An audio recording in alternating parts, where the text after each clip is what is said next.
अरब सागर में मुंबई के naval dockyard में हादसे का शिकार हुई पनडुब्बी सिंधुरक्षक से 3 शव निकाले जा चुके हैं, लेकिन 15 नौसैनिक अब भी लापता हैं। जो 3 शव निकाले गए हैं उनकी हालत देखने के बाद किसी के भी जीवित बचने की उम्मीद बेहद कम है। आपको लापता नौसैनिकों के उन परिवारों तक भी ले चलेंगे जो उनका इंतजार कर रहे हैं, लेकिन पहले देखिए अब तक क्या हुआ। 13 और 14 अगस्त की रात मुंबई का नेवल डॉकयार्ड। रात के करीब 12 बजे अचानक दक्षिण मुंबई के डॉकयार्ड पर खड़ी सिंधु रक्षक पनडुब्बी में एक के बाद एक धमाके हुए।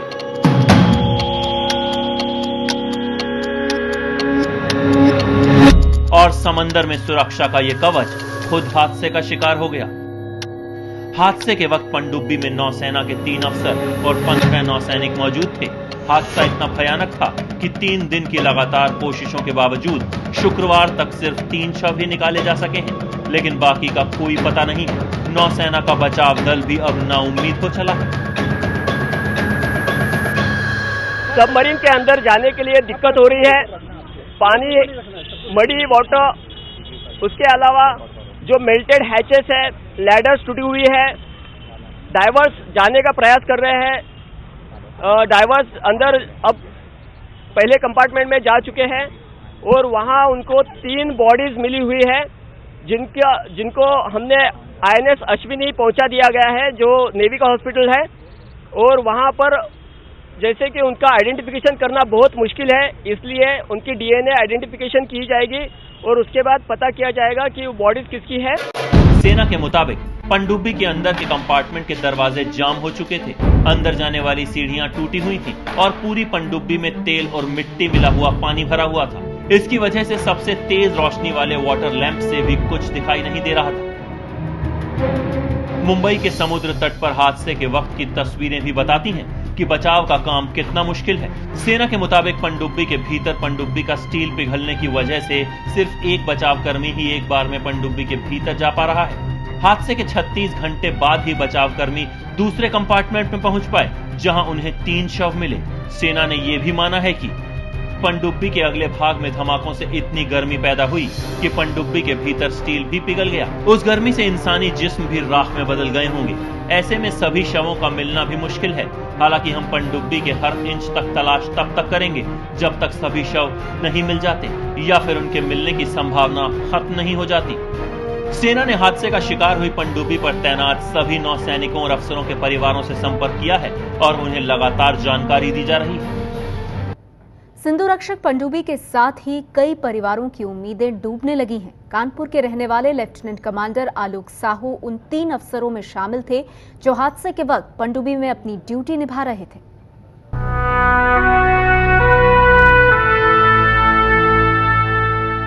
कहीं भी हो सकुशल वापस लौट आए और मैं कुछ नहीं चाहिए।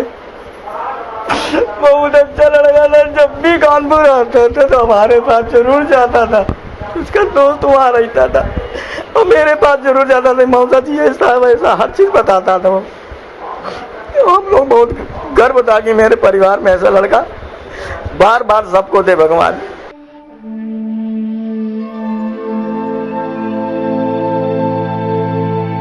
कानपुर के बाबूपुरवा इलाके का साहू परिवार सदमे में है।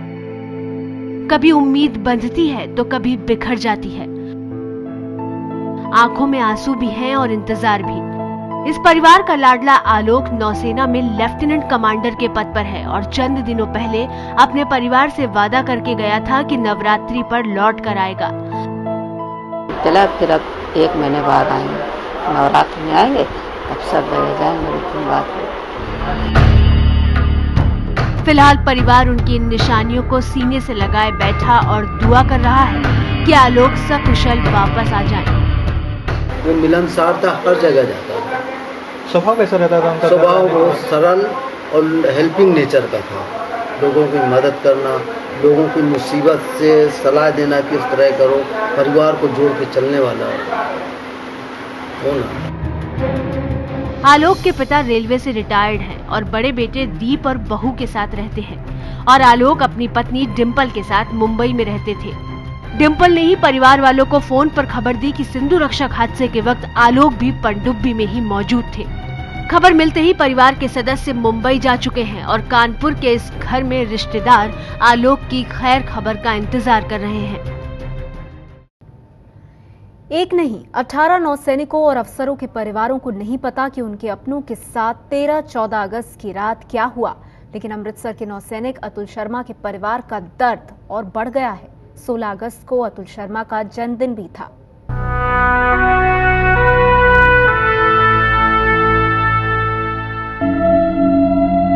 अमृतसर के बटला रोड पर रहने वाले अतुल शर्मा के इंतजार में उनकी मां की आंखें मानो पथरा गई हैं।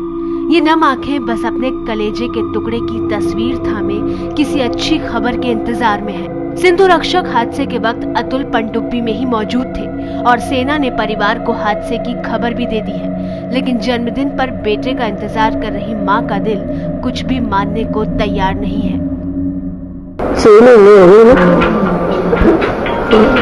फरवरी में आया था, अभी आना था उसमें।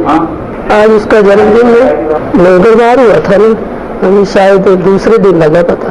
बड़ा बहादुर है मेरा बच्चा, इस तरह है अभी हिम्मत हारने लगेगा।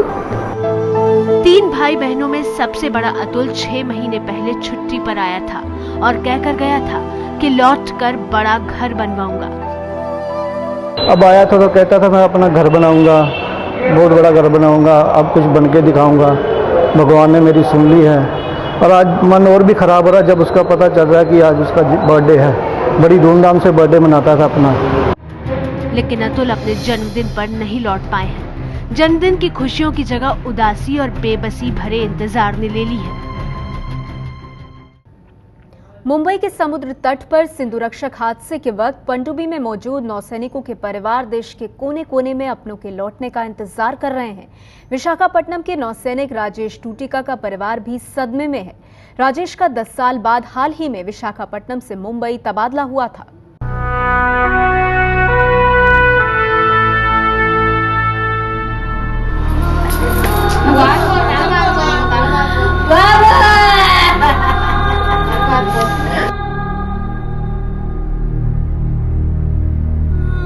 अनहोनी की आशंका में विशाखापट्टनम में नौसैनिक राजेश टूटका के इस परिवार के सब्र का बांध टूट चुका है।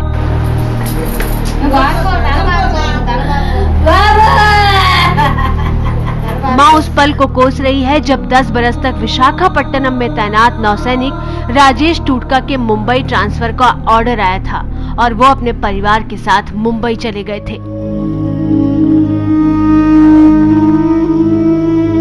पिता बता रहे हैं कि राजेश सिर्फ 18 साल के थे जब उन्हें सेना में नौकरी मिली। 10 साल वो विशाखापट्टनम में ही रहे, लेकिन प्रमोशन के बाद उन्हें मुंबई भेज दिया गया।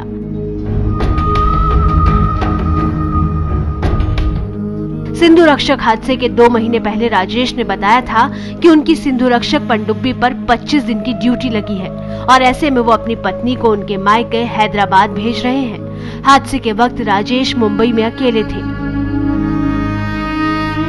और अब विशाखापट्टनम का ये घर राजेश के बिना सूना हो गया है। परिवार को उम्मीद है कि शायद कोई चमत्कार उनके बेटे राजेश को वापस भेज दे।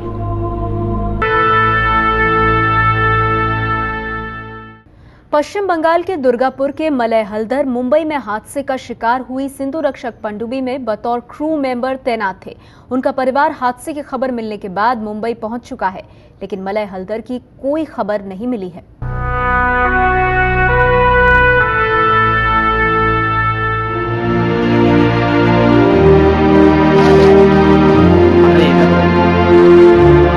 ये है दुर्गापुर में मलय का घर।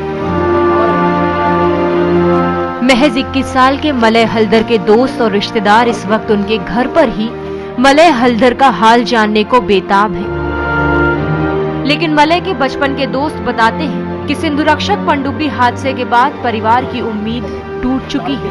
तो हमारा दोस्त का नाम था क्या मलय हल्दर, तो सबसे पहले मेरे दिमाग में ये आया कि सबसे पहले उसके पापा को फोन करते हैं, पूछते हैं कि क्या बात है, क्या ये सच में हमारा दोस्ती था या फिर कोई और। तो जब हमने उसके पापा को फोन किया कि बोले कि अंकल क्या वो मौलवी है या फिर कोई और है, तो उसके पापा ने कहा कि नहीं वो मौलवी है और मेरा बेटा मुझे लगता है कि शायद खत्म हो चुका है। मलय के पिता मृणाल और उनकी मां सुजाता तो अब मुंबई जा चुके हैं। लेकिन यहाँ उनके दोस्त लगातार आ रहे हैं। पनडुब्बी पर तैनाती से पहले मलय एक युद्धपोत पर तैनात थे। तो वो उनका इलेक्ट्रॉनिक स्टेट था। ओके, उसके बाद जब वो जुलाई के लास्ट वीक में सबमरीन ज्वाइन किए तब उसका काम था एज ए क्रू मेंबर। महज 2 साल पहले मलय ने नौसेना में नौकरी शुरू की थी। खेलों के शौकीन मलय को वीडियो गेम खेलने का शौक था। कंप्यूटर वीडियो गेम उसका फेवरेट प्ले था। जब भी उसका मतलब टाइम मिलता था, चाहे वो शिप में हो या फिर घर पे हो या फिर कहीं भी हो, वो वीडियो गेम खेलता रहता था हमेशा, चाहे वो मोबाइल पे हो या फिर डेस्कटॉप में, लैपटॉप में। हादसे के बाद से मलय हल्दर का कोई पता नहीं है। सिंधु रक्षक पर तैनात 14 नौसैनिकों की अब तक कोई खबर नहीं मिली है। जम्मू कश्मीर के उधमपुर के रामनगर इलाके के केवल सिंह भी उनमें से एक हैं। परिवार को अब तक केवल सिंह की कोई खबर नहीं मिली है। केवल सिंह का फोन बंद है।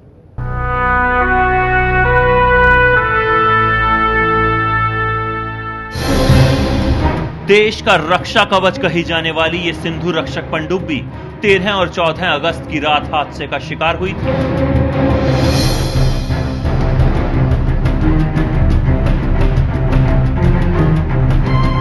और उस वक्त पनडुब्बी में 18 नौसैनिक तैनात थे।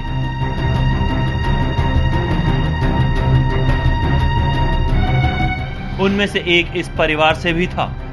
जम्मू कश्मीर के उधमपुर के रहने वाले सागर सिंह का 29 साल का बेटा केवल सिंह 10 साल पहले नौसेना में भर्ती हुआ था और हादसे की उस भयावह रात सिंधु रक्षक पर तैनात था। ये 13 तारीख को हमने टीवी पर जब सुना, 14 तारीख को, तो 13 का ये रात 12 बजे का हादसा हुआ है।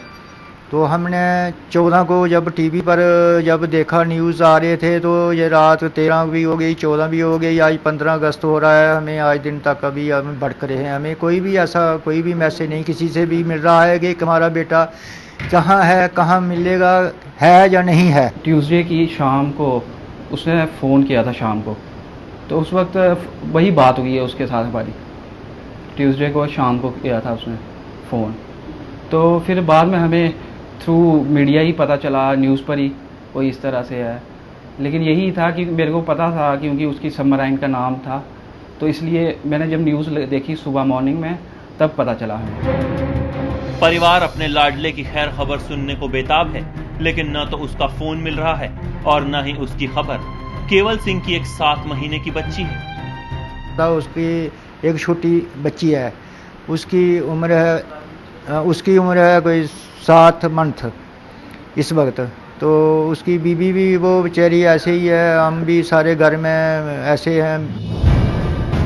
नौसेना के बचाव दल के मुताबिक हादसा इतना भयावह था कि पनडुब्बी के भीतर पहुंचना भी मुश्किल है।